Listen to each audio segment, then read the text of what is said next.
Sorry दोस्तों, जो पिछली वीडियो थी वो एब्रप्टली बंद हो गई, एकदम से सॉफ्टवेयर ने काम करना बंद कर दिया और वीडियो बंद हो गई, उसके लिए सॉरी। जहां से हम लोगों ने पिछली बार इस वीडियो को छोड़ा था वहीं से इस वीडियो को शुरू करते हैं। यूनाइटेड नेशंस की इमरजेंसी फोर्स डिप्लॉय हो गई और डिप्लॉय होने के बाद ये बोला गया कि देखिए स्ट्रेट ऑफ तिरान इजराइल के लिए खुली रहेगी, लेकिन किसी भी तरीके का डीमिलिटराइजेशन एग्रीमेंट नहीं हुआ। यहां पे इजिप्ट ने और इजराइल ने किसी भी तरीके का पीस एग्रीमेंट साइन नहीं किया। अभी भी इन दोनों कंट्रीज के बीच में जो टेंशंस थी वो बढ़ी हुई थी। जून 1967 से कुछ महीनों पहले टेंशंस बहुत तेजी से बढ़ी, खासकर ये जो जनवरी से अप्रैल का टाइम पीरियड था 1967 का, इस समय पे टेंशंस जो थी वो बहुत तेजी से बढ़ रही थी। इजिप्ट लगातार ये धमकी दे रहा था कि हम इस स्ट्रेट ऑफ तिरान को इजराइल के लिए बंद कर देंगे।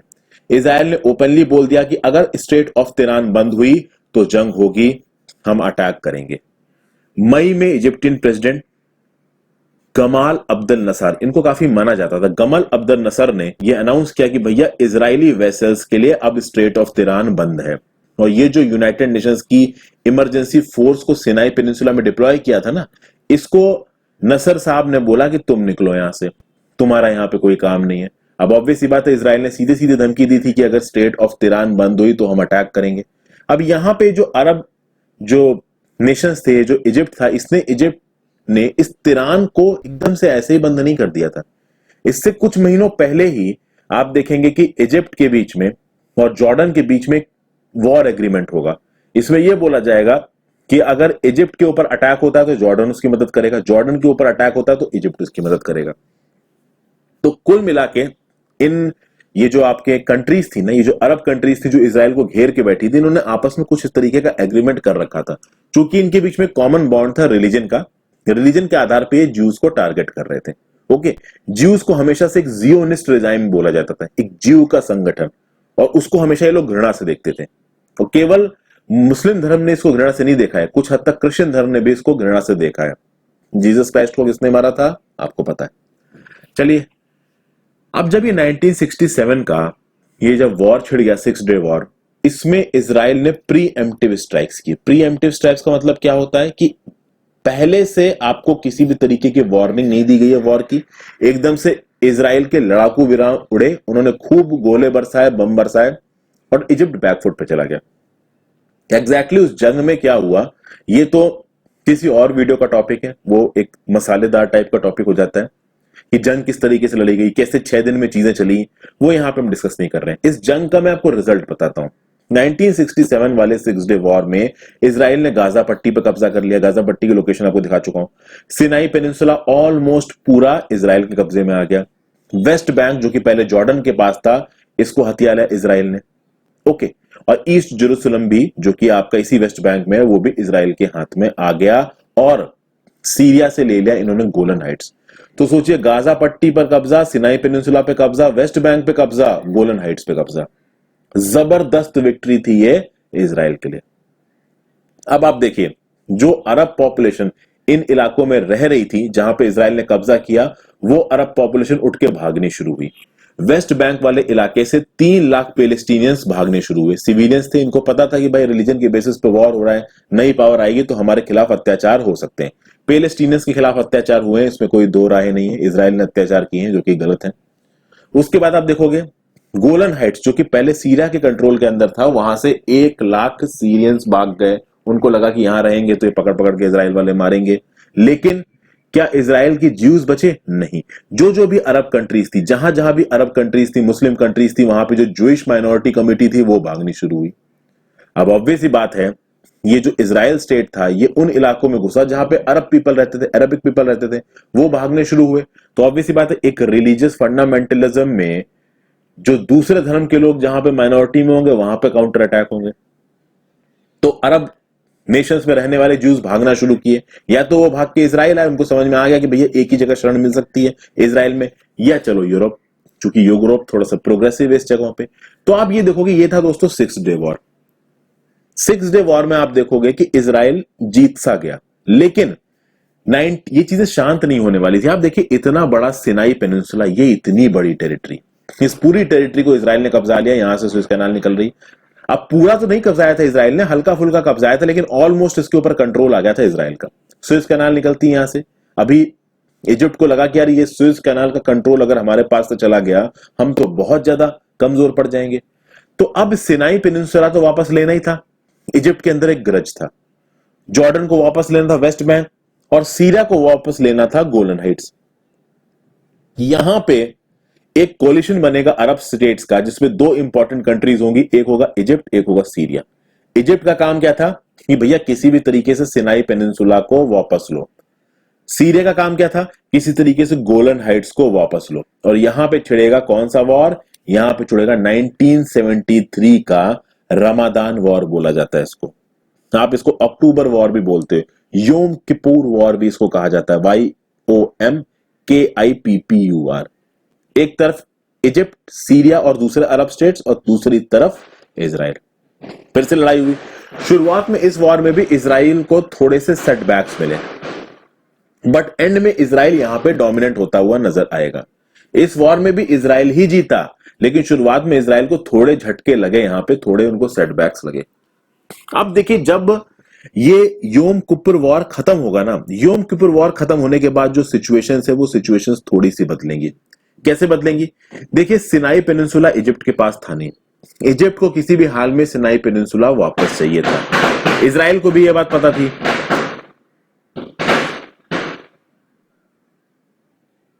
तो सिनाई पेनिनसुला एक प्रॉब्लम होने वाली थी। 1973 का ये जो योम किपुर वॉर शुरू हुआ था, जिसको ऑपरेशन बद्र भी कहा गया है, ऑपरेशन बद्र, ये एक्चुअली में इजिप्ट ने शुरू इसलिए किया था क्योंकि उनको सिनाई पेनिनसुला वापस चाहिए था। प्रॉब्लम होने वाली थी आगे। एंड में इजराइल को भी ये बात समझ में आई कि भाई देखो, अगर ये सिनाई पेनिनसुला हम अपने पास रखेंगे तो इजिप्ट के साथ आने वाले समय में कभी भी लड़ाई छिड़ सकती है। इसलिए इजिप्ट ने भी यहां पे समझदारी दिखाई, इजराइल ने भी यहां पे समझदारी दिखाई, और दोनों ने एक पीस एग्रीमेंट साइन किया 1979 में। फाइनली एक पीस एग्रीमेंट साइन हुआ 1979 में, इजिप्ट के बीच में, इजराइल के बीच में। इजराइल ने बोला ठीक है, हम इजिप्ट से बाहर निकल रहे हैं। इस पीस एग्रीमेंट के चलते बहुत सी चीजें करी गई हैं। ये जो सिनाई पेनिनसुला है ना दोस्तों, इसमें बहुत सारी बाउंड्रीज खींची गई हैं। इन बाउंड्रीज के हिसाब से इजराइल ने इजिप्ट से ये एश्योरेंस लिए कि आपकी मिलिट्री एक लिमिट से ज्यादा हमारे बॉर्डर की तरफ नहीं आएगी सिनाई पेनिनसुला में। इजराइल ने बोल दिया कि ठीक है, सिनाई पेनिनसुला आपका है, हम यहां पे नहीं घुसेंगे, लेकिन इस सिनाई पेनिनसुला में आपका डिमिलिटराइजेशन रहना चाहिए। अगर आपका मिलिट्री बिल्डअप हुआ तो हम फिर से एंट्री मार जाएंगे। तो ये पीस ट्रीटी थी। 1979 में पीस ट्रीटी साइन हुई। इस पीस ट्रीटी को कुछ स्टेजेस में एग्जीक्यूट किया गया। फाइनली 26 अप्रैल 1982 को सिनाई पेनिनसुला से इजराइल बाहर निकल गया। 1979 से लेकर 1982 के टाइम पीरियड में इजराइल ने सिनाई से बैक ट्रैक किया है। अगर सीरिया के साथ गोलन हाइट्स की बात करिए तो majority of the Golan Heights का जो हिस्सा है वो अभी भी इजराइल के पास है। सीरिया को बहुत कम गोलन हाइट्स वापस मिला। ओरिजिनली जो गोलन हाइट्स का हिस्सा है, एक बहुत बड़ा हिस्सा है जिसमें पूरी तरीके से कंट्रोल इस समय का इजराइल का है। इजिप्ट को अब ये बात समझ में आ गई है कि इजराइल से पंगा लेना ठीक नहीं है। इजराइल को यह बात पता थी कि भैया देखिए, अगर ये सिनाई पेनिनसुला हम वापस नहीं करेंगे तो इसके पीछे बार बार इजिप्ट से हमारी लड़ाई होगी, शांति की जरूरत है। दोनों लोगों ने समझदारी दिखाई और इजिप्ट ने इजराइल के साथ पीस एग्रीमेंट साइन कर लिया। दोनों के बीच में नॉर्मली पीस है, पीस है। अब ये अलग बात है कि इजिप्ट इजराइल को एज अ कंट्री रिकॉग्नाइज नहीं करता है, बट फिलहाल के लिए पीस है। जॉर्डन के साथ भी पीस है। हालांकि पैलेस्टीन के इशू को लेकर सबके अंदर ग्रज है, बट उस ग्रज के अलावा भी ये लोग कुछ कर नहीं सकते। इस ग्रज के बावजूद भी इजराइल के लिए कुछ कर नहीं सकते, क्योंकि इजराइल यहां पे बहुत ज्यादा ताकतवर है। तो आप ये कह सकते हो कि जॉर्डन, सीरिया और ये जो इजिप्ट है, ये इजराइल के साथ जो इनकी जुगलबंदी है कुछ इस टाइप की है। आगे बात की जाए तो अब बात आती है इजराइल और ईरान के रिलेशंस की। अगर इजराइल और ईरान के रिलेशंस को आप देखोगे तो आप इसको 4 मेजर फेजेस में बांट सकते हो। पहला फेज है 1947 से लेकर 1953 तक का। दूसरा फेज चलता है 1953 से 1979 के पहले तक का, जब ईरान में पहलवी डायनेस्टी का राज था। ये Pahlavi dynasty pro western dynasty थी। इंग्लैंड और यूएस के साथ इनके अच्छे रिलेशंस थे। जो यूके की MI6 है और जो यूएसए की CIA है, इसका काफी हद तक पहलवी डायनेस्टी में चलती थी। ईरान बहुत हद तक प्रो वेस्टर्न रहा। वुमेन्स के लिए राइट्स, वेस्टर्न एजुकेशन, इस तरीके की चीजों को ईरान में बढ़ावा दिया गया। फिर एकदम से कल्चरल और इस्लामिक रेवोल्यूशन आएगा ईरान में, और 1979 के बाद पहलवी डायनेस्टी चली जाएगी। और उसके बाद जो ओवरऑल ईरान का फॉरेन, कहते हैं ना कि फॉरेन रिलेशन का जो अप्रोच है, वो पूरी की पूरी अप्रोच ही बदल जाएगी। वेस्टर्नाइजेशन से वो इस्लामिक कल्चर की तरफ फिर से वापस चलना शुरू कर देंगे। ओके, तो ये 1979 ईरानियन रेवोल्यूशन टू 1990 और फाइनली फिर हो जाएगा गल्फ वॉर।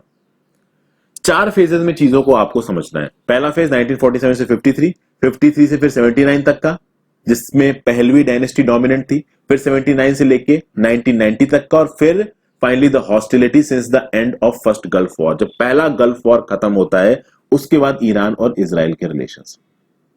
गल्फ वॉर कब से कब तक चला? तो भाई 2 अगस्त 1990 को गल्फ वॉर शुरू हुआ और 28 फरवरी 1991 को गल्फ वॉर खत्म हुआ। गल्फ वॉर शुरू कैसे हुआ ये आप सबने पिक्चर में देखा होगा, एयरलिफ्ट अगर आपने पिक्चर देखी है। कुवैत और इराक के बीच में टसल थी। इराक में प्रेसिडेंट थे सद्दाम हुसैन। जो कुवैत और इराक की जो बाउंड्री थी वहां बहुत सारे गैस फील्ड्स थे, उन गैस फील्ड्स के ऊपर लड़ाई थी कुवैत के बीच में, इराक के बीच में। इराक ने एकदम से अटैक कर लिया, कुवैत पे कब्जा कर लिया। कुवैत से इराक को वापस ढकेलने के लिए यूएस और बहुत सारी और कंट्रीज ने एक अलायंस लगाया और छेड़ दिया गया गल्फ वॉर, जिसको ऑपरेशन डेजर्ट शील्ड भी बोला जाता है, ऑपरेशन डेजर्ट स्टॉर्म भी बोला जाता है। जो ओवरऑल गल्फ वॉर है उसको 2 हिस्सों में बांटा गया है, एक है ऑपरेशन डेजर्ट शील्ड, एक है operation desert storm. Operation desert shield चलेगा 2 अगस्त 1990 से 17 जनवरी 1991। ऑपरेशन डेजर्ट स्टॉर्म चलेगा 17 जनवरी 1991 से लेके 28 फरवरी 1991। यहां पे देखिए बहुत सी कंट्रीज थी इराक के अगेंस्ट में, केवल यूनाइटेड स्टेट्स नहीं, यूनाइटेड स्टेट्स और 34 और कंट्रीज मिलके इराक को पीछे ढकेल रही थी, सद्दाम हुसैन को हराने में लड़ी हुई थी। सद्दाम हुसैन को बहुत से मौके दिए जाए कि वो सरेंडर कर दे, पर सद्दाम हुसैन ने अपनी ईगो में सरेंडर नहीं किया। बाद में उसको पकड़ के फांसी पे चढ़ा दिया यूएस वालों ने। ओके, इसको आपने एयरलिफ्ट मूवी में भी देखा है कैसे क्या बवाल हुआ था उस समय पे। तो अब एक एक करके इस चारों फेजेस को हम लोग खंगालते हैं। देखिए, सबसे पहले तो आप यहां पे देखो कि ये जो इजराइल बना कैसे, इजराइल के बनने का प्रोसेस क्या था। एक चीज आई, United Nations partition plan for Palestine. ये प्रपोजल था यूनाइटेड नेशंस का, जिसने बोला कि भाई देखिए इजराइल बनाया जाएगा। 29 ऑफ नवंबर 1947 को यूनाइटेड नेशंस जनरल असेंबली ने प्लान अडॉप्ट किया एज रेजोल्यूशन 181-2।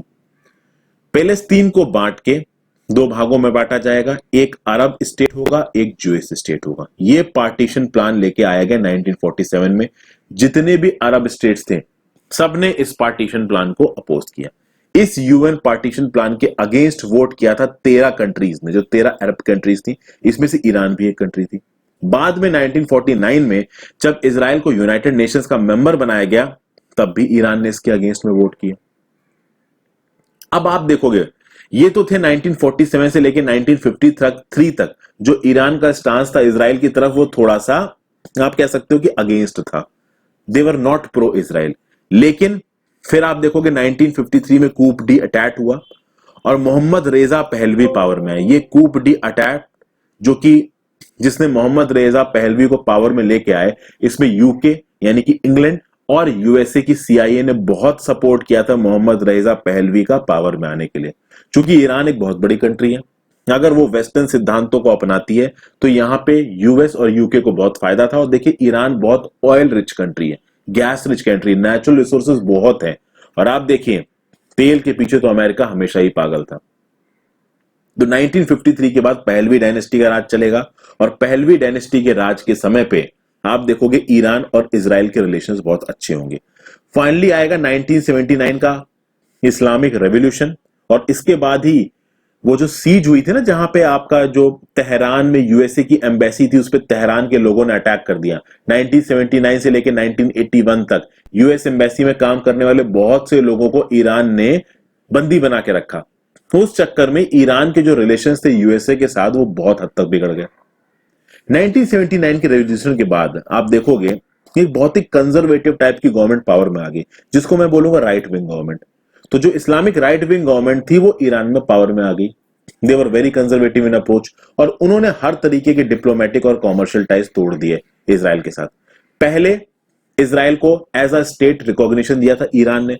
पहली कंट्री कौन थी रिकॉग्निशन देने वाली इन अरब्स? टर्की। दूसरी थी ईरान। अब ईरान ने बोला कि हम इजराइल को नहीं मानते।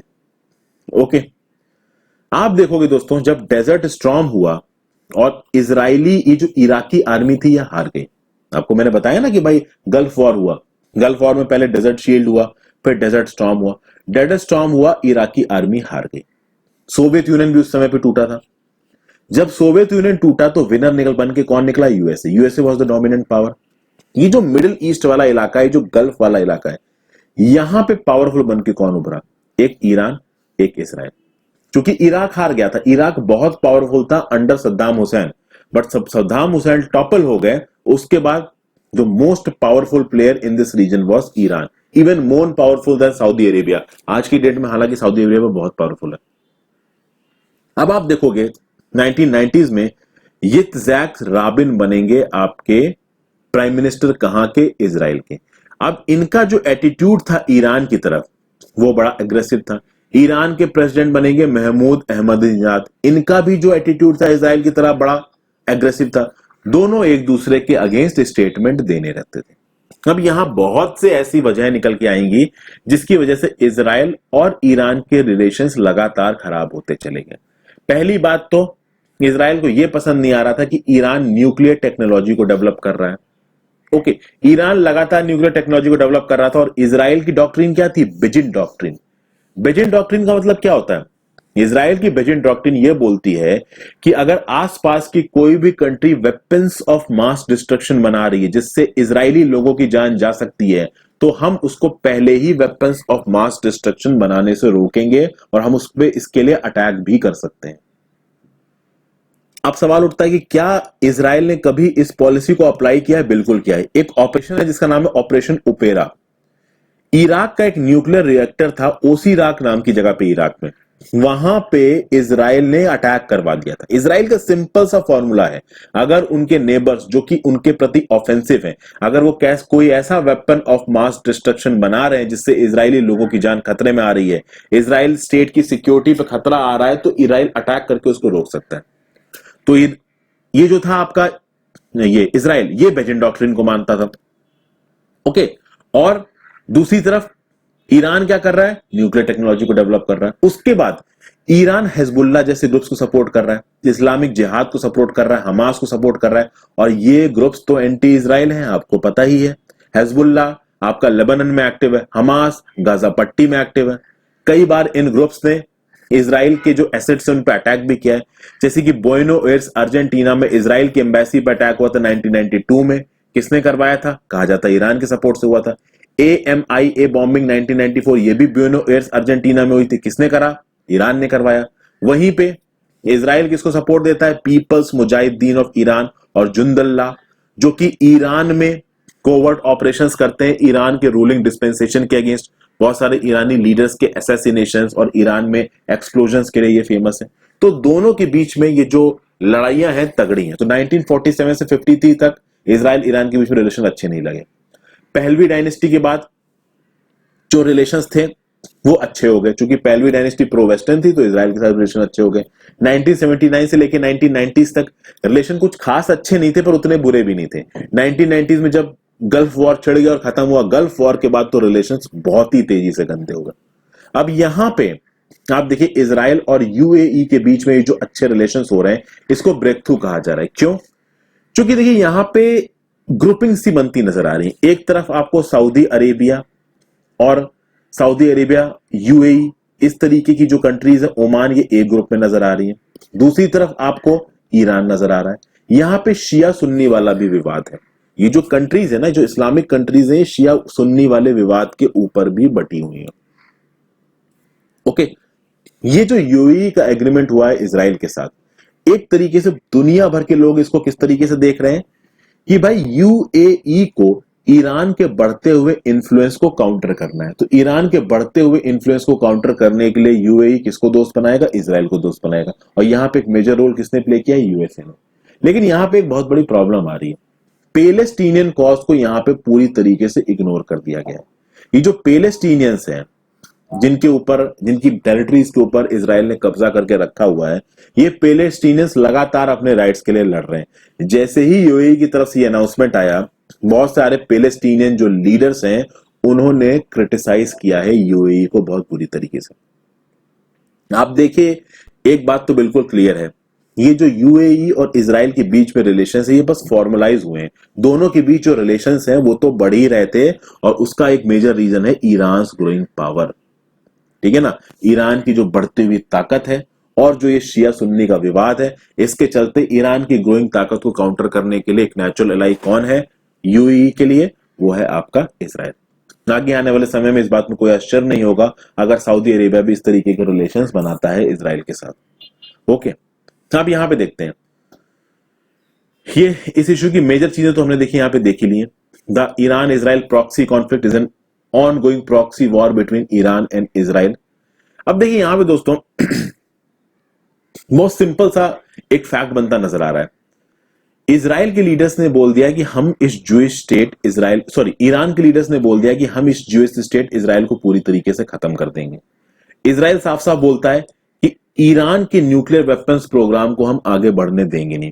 दोनों एक दूसरे के खिलाफ अलग अलग पॉलिटिकल मिलिटेंट ऑर्गेनाइजेशन से अटैक करवा रहे हैं, ये मैं आपको पहले ही बता चुका हूं। ईरान ये जो न्यूक्लियर वेपन्स डेवलप कर रहा है ये ना यूएई को खत्म आ रहा है, पसंद आ रहा है, ना सऊदी अरेबिया, ना ओमान, ना यूएसए, किसी को भी पसंद नहीं आ रहा है। सीरियन सिविल वॉर हुआ तो सीरियन सिविल वॉर में जो पार्टीज हैं उन पार्टीज को भी सपोर्ट अपोजिंग पार्टीज को दे रहे हैं। इजराइल अपोजिंग पार्टीज को सपोर्ट दे रहा है, ईरान अपोजिंग को कह रहा है। हालांकि आप कह सकते हो कि सीरियन सिविल वॉर में ईरान बहुत ज्यादा प्रोएक्टिवली इन्वॉल्व है, इजराइल उतना प्रोएक्टिवली इन्वॉल्व नहीं है। अभी के लिए अगर आप देखोगे तो इराक एक फाइटिंग ग्राउंड बन गया है। आप देखिए दोस्तों, ये जो कासिम सुलेमानी जी थे इनकी डेथ कहां पे हुई, किस जगह पे इनको मारा गया, जरा जाके सर्च करिए। अब इराक जो नाम की जो जगह है ना, Iraq is basically becoming a fighting ground between Israel and Iran, ऐसा बोला जा रहा है, क्योंकि दोनों एक दूसरे की टेरिटरी में तो लड़ नहीं रहे। तो आप यहां पे देखिए जो कासिम सुलेमानी की जो मौत हुई थी इसमें कहा जाता है कि इजराइल ने भी कुछ इंटेलिजेंस इनपुट प्रोवाइड किए थे। और यहां पे यूएस ईरान का भी एक बहुत बड़ा इशू बनता हुआ नजर आ रहा है। यूएस ईरान के जो रिश्ते खराब हो रहे हैं ना, और यूएस इजराइल का एक नेचुरल एलाई है, तो उसके चलते यूएस कोशिश कर रहा है कि जितने भी रीजनल पेयर्स हैं वो इजराइल के फेवर में चले जाएं ताकि ईरान सेक्यूट हो जाए, और कुछ हद तक यूएस इसमें कामयाब भी हो रहा है। और यूएस के रिलेशंस आज से ईरान से नहीं खराब है, 1979 से लेके 81 तक की ईरान की जो हॉस्टेज क्राइसिस हुई थी तब से खराब है।